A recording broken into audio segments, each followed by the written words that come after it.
Academy. We begin tonight with the tragic loss of a young local woman. Sadly, domestic violence once again claiming an innocent life. In this instance, the victim was the person attempting to intervene. Our Brian Burns talked with friends and co-workers of the victim and has our top story tonight.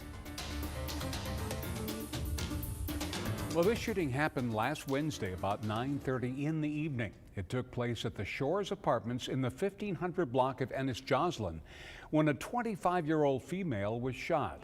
We spoke to friends and co-workers of Kellie Herrin.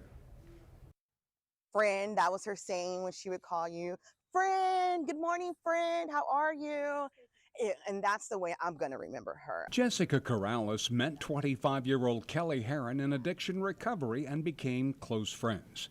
Kellie was shot and later died from her injuries last week after her family says she was trying to help another woman who was being attacked. It was a disturbance that escalated into a shooting, and it's still actively being investigated. The suspect fled the scene, and a few hours later, officers were able to locate that individual and place him under arrest. That suspect was identified as 27-year-old Jose Garcia.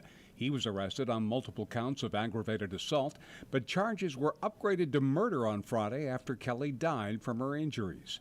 Misty Brown worked alongside the Orange Grove native for 2 years while working at Sugarbakers and says it's hard knowing she's gone. She drew anybody and everybody to her. She was loud and boisterous, and the girl never had a bad day, ever.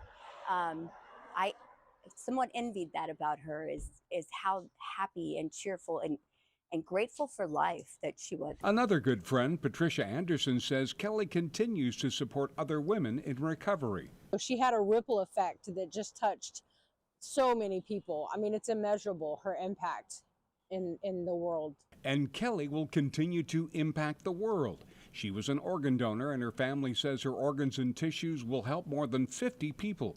In the meantime, a GoFundMe page has been set up to help Kellie's family. We're here to support them in any way that we can and help in however we can. And this GoFundMe is definitely one of the ways that we're trying to help them. Brian Burns, 3 News. And our condolences to Kellie's family and her work family tonight. Funeral services for Kellie will be held Saturday at Dobie Funeral Home in Mathis.